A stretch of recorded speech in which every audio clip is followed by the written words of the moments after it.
So, good morning. This is Janie Snelson. We are here live at the Permian Basin International Oil Show live podcast studio, which is sponsored by TD Williamson and Second Story Co-working. We are so pleased to have this studio available for us and our clients. So, thanks for coming. I'm here with AEGIS Chemical Solutions. Would you go ahead and introduce yourselves, please? I'm Kevin Dixon. I'm the business director. I'm John. Sorry about that, Kevin. I'm John Mason. I'm the technology manager. Awesome. Nice to meet you. I've known Kevin a long time. So we've kind of hang out in the same oil field. You just been hiding, doing your technology stuff, haven't you? That's what I try to do. So we try to keep him there to do that. Can y'all tell me a little about AEGIS Chemical Solutions? I know Mark and I've known Mark forever. It started out a one truck company back. Mark and Scott Breeding actually started this, and Scott got out, and after the development, they went corporate, and Aegis, and Scott named it Aegis, and then he got out, and Mark has ran it since then, about 2013 and going on. And Mark has done a phenomenal job. He's grown this into probably the largest self-made chemical company out here in the Permian Basin. That's true. And we've had the pleasure of bringing John on, and I think we call it a smurge. Merge with him. He is actually probably the world's expert on ClO2. That's what he's known for. So wow, so I'm in royalty. We were lucky right now. enough to merge with them and bring Sabri on to us, and we've been rolling from there ever since. That's awesome. Can you see my eye rolling here? Yeah. Well, it's hard to be humble, but it's also awesome to be as knowledgeable as you are. I've heard a little bit about you, so I know where you're coming from a little bit. Well, I know where they think you're coming from anyway. Yeah, at least you're going to tell me more though, right, today? I'll try. So, what are some of the things that y'all are working on to improve services and help your operators out? I'd say the biggest things that we're working on is keeping the wells working, whether they're the disposal wells or the producers. Our real focus has been the last 3 years with Aegis is really expanding that well work that we've been doing. We've been doing wells for quite a while here in the Permian Basin, getting into doing the horizontal work, extending the life and the production on the wells, and then keeping the disposal wells working economically. It is all about life of the well, no matter which way, whether it's a producing well or a saltwater disposal well, right? Absolutely. Yeah. Well, what do you have any new products or services that you would like to talk about today? Our well enhancements are our main product. What we've got going, it's probably the flavor of the year, I guess we'd say. The month, but it's basically just bringing wells back to life, extending lives, and it's actually the most productive and economical way to increase your production without drilling a new well. Yeah, and to keep the SWDs online, keep the pipelines cleaned out, keep them performing at the pressure drops and flow rates that you want to see across them. Yes, sir. But so if you look at it, it's always about the money, right? I like being the tech guy, but if you can keep the disposal cost down by keeping that injectivity up, but also not having to send water to another location, those are the quick payouts on that side. On the producers, we're seeing, we started off doing frac kit wells. We're able to get those back to producing where they're supposed to be. Now it's mainly getting that curve back up on the wells, lowering the decline rate, and increasing the production on it. Every words of music to every producer's heart, right? That's what we try to do. We put a lot of work in on it. For us, I came from this chlorine dioxide side, and teaming with Aegis, having the full production chemical line, and being able to make sure that we're addressing all the issues on the well when we're treating it. And it's not just getting that initial fix; it's getting the longevity out of it.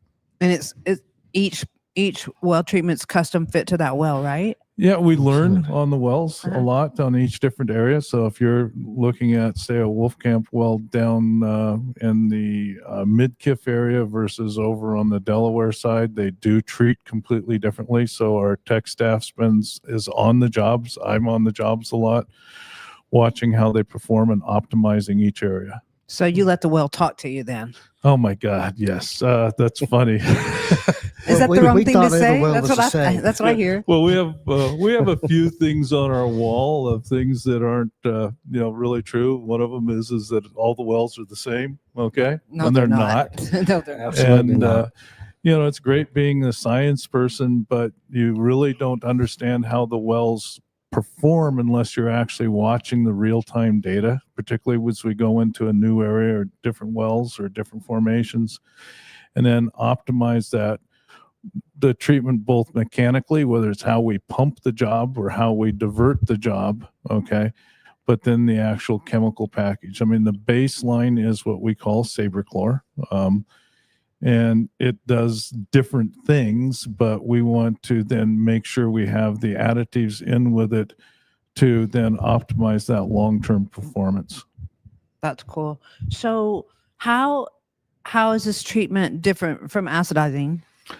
Is that a stupid question? No, it's not at all. No. So acidizing is usually done to address specifically acid-soluble materials like carbonates, which we have a lot of out here. Yes, sir. Okay. The problem is the carbonates are shielded with hydrocarbons and other type of damage that the acid can't get through. So we don't replace acid, we augment it. All right. And that we allow the acid to do a better job on what it's good for. But what we get is the things that acid can't get to. Oh. I hate to say this, but one of the damaging agents is the heavier hydrocarbons. Okay. The stuff that basically plates out as it comes into the wellbore. So we mobilize that, get it out of the way, help production in that way, get rid of damage like whether it's biological matter or polymer damage or something like that. And then that allows us to use a lot less acid to get to the things that are acid soluble. That's cool. So there are a lot of different shelves, I guess you would say, in a well, that not shelves, but different things you needed to touch for each well. So you probably need to work teamwork wise with that operator and see what their goals are and see if y'all can help them attain their goals. So exactly. So when we look at a well, we want to look at its production history, look at the wellbore diagram, get an idea of the chemistry of the water and the oil that's coming out of it. And then we put that package together. And I would use it more like the rings of a tree, okay, or layers of an onion. Yes, and sir. so you have different layers of damage, and we make sure and address each one of those layers and the matrix damage. Okay, awesome. What makes AEGIS Sabrichlor ClO2 different from other products? Because I've heard of chlorine dioxide, Mhm. and I know a lot of different companies use it, but y'all seem to be using it in a more specialized, focused, targeted way per the well. So from my perspective, it does come down to safety. Okay. Absolutely. There's been a lot of chlorine dioxide's been around for a long time. Yes, It sir. was actually first used in the oil field back in the 80s. And I actually came in because people had accidents with it. Oh. Okay. Oh, And no. so I came in on behalf of the industry to look at what was going on there and figure out how to do it safely. We really focus on that aspect. We have a unique generation process where we make the ClO2 on site that gives us both the capacity and the ability to do it safely on the wells. That's And awesome. like John said, it's safety is our main factor. We want everybody to get home, but it's also, making sure we do the job right as far as the production part of it. Anybody can really make ClO2, and I say that very loosely, but no one can make it pure.